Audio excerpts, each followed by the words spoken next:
Alejandro Entrambas-Aguas, periodista del Debate, para contarnos los últimos detalles sobre el caso Koldo. Hola Alejandro, ¿qué tal? ¿Cómo estás? ¿Qué tal? Muy buenas noches, Rebeca. Muchísimas gracias por estar estos minutos con nosotros en Periodista Digital, en la segunda dosis. Estamos muy pendientes del caso Koldo y sobre todo lo que más alucinados nos tiene, bueno, además de las implicaciones que pueda tener en este caso Ábalos, el presidente del gobierno Pedro Sánchez, cuánto pudiese saber o no de este caso de corrupción, de lo que estaba ocurriendo durante la pandemia con este presunto cobro de comisiones ilegales en la compra de mascarillas. También lo que nos tiene alucinados es la figura, ¿no? El personaje de Koldo García.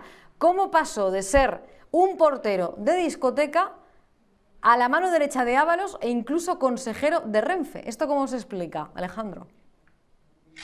Bueno, pues porque ejerció un papel clave que sirvió para que Pedro Sánchez lograra afianzarse como secretario general del Partido Socialista en el año 2017. Hay que recordar que Pedro Sánchez ha trascendido que lo aduló de una manera espectacular en el famoso libro que escribió ya hace algunos años, Manual de Resistencia, haciendo alusión a la valentía del militante Koldo por haber estado custodiando prácticamente durante 24 horas en un local los avales con los que luego posteriormente logró afianzarse en el PSOE, ¿no?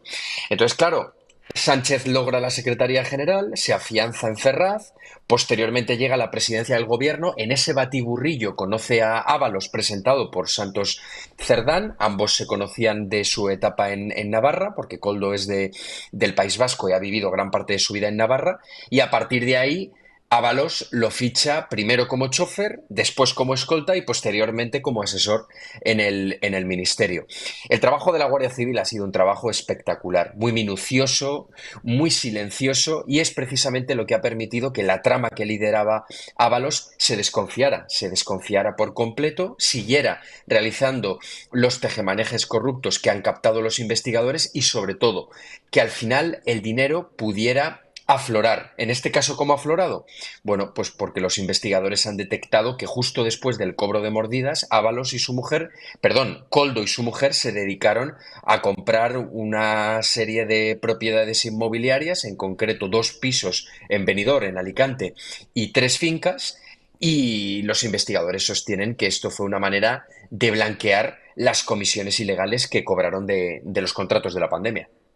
Esto es un poco, está un poco mal hecho, ¿no? Porque es verdad como de primero de corrupción que precisamente el dinero, ¿no?, que roban lo meten directamente en un piso, que es prácticamente pues la forma que puede tener la Guardia Civil más fácil de pillarles, ¿no? De pillar que se está cometiendo algún tipo de delito, sobre todo por pues el aumento, ¿no?, de patrimonio que tuvo en este caso Koldo y su mujer, y la Guardia Civil está investigando, como tú estás comentando y como has publicado en el diario El Debate, si blanquearon esas mordidas a través de una sociedad fantasma, ¿no? Totalmente, pero mira, Rebeca, aquí ocurren 2 cosas. En primer lugar, que la política, y ahora estamos hablando de Ábalos y el Partido Socialista, pero esto ocurre con todos los partidos y con la gran mayoría de los políticos. La política, el poder ciega. Y llega un momento en el que estás tan cegado que te crees impune. Y yo creo que por este motivo, Koldo, pues nada más cobrar las mordidas de los contratos de las mascarillas, se dedicó rápidamente a blanquear el dinero comprando las propiedades, pensando en esa impunidad, en ese comportamiento ingenuo que jamás le iban a pillar. Y luego también hay otro factor importante, y es que cada vez que durante la etapa de Ábalos como ministro trascendió el nombre de Koldo y se le relacionó con algún chanchullo, nunca ocurrió nada. Es decir, trascendió, y por recapitular de manera muy breve, que en una visita de Ábalos a Tenerife, Koldo se dedicaba a pagar con billetes de 500 euros los extras de Ábalos en el hotel. Esto trascendió. Y bueno, sí que es cierto que hubo medios de comunicación que se hicieron eco, pero realmente no ocurrió nada. Trascendió también que Koldo, en fin, estaba condenado y tenía antecedentes penales por haber propinado varias palizas. Tampoco ocurrió absolutamente nada. Trascendieron también imágenes de Koldo junto a Ábalos visitando varios paraísos fiscales justo después de que Sánchez cesara a Ábalos como ministro. Tampoco ocurrió nada. Entonces, claro, en esa suerte de impunidad, Koldo se dedicó a actuar, obviamente sin saber que la Guardia Civil estaba siguiendo sus pasos. Es verdad que se tiene que sentir además también muy impune, teniendo en cuenta pues también todo el asunto en el que Ábalos estuvo relacionado, ¿no? Y estaba Koldo porque le acompañó cuando fueron a buscar al aeropuerto con tantísimas maletas a Delcy Rodríguez, que ni siquiera podía entrar en el espacio Schengen en aquel momento. Y es verdad que se habló de ello durante un tiempo, pero después no se ha sabido exactamente a qué fueron allí, por qué estaba Delcy Rodríguez en el aeropuerto, qué contenían esas maletas. Así que es lógico, ¿no?, lo que estás comentando, de que llega un punto en el que se sienten absolutamente impunes. Y además, si añadimos a eso que durante la pandemia todos los contratos que se firmaron pues eran de esas características, ¿no?, de urgencia, es decir, a dedo, pues también es difícil de investigar, ¿no?, todo lo que se pudo manejar en esa época, aunque poco a poco también lo vamos conociendo. Alejandro, ¿hasta qué punto crees tú que esto puede llegar realmente a salpicar a José Luis Ábalos, aunque bueno, ya está prácticamente salpicado, y al presidente del gobierno, Pedro Sánchez, o realmente puede llegar a ser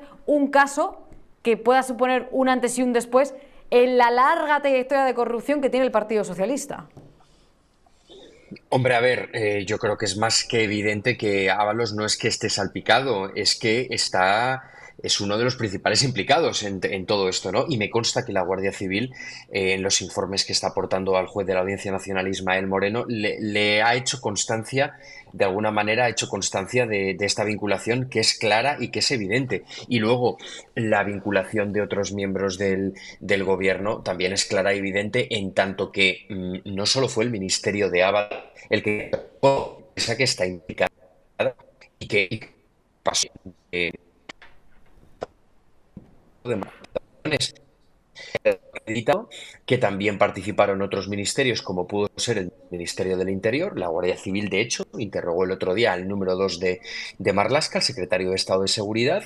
El Ministerio de Salvador Illa, el Ministerio de Sanidad, también adjudicó contratos a esta empresa que en estos momentos está protagonizando este mega escándalo de corrupción. Y luego también otro elemento importante que no creo que sea casualidad ni tampoco baladí, y es que otras administraciones públicas en manos de los socialistas también han adjudicado contratos públicos a esta empresa, ¿no?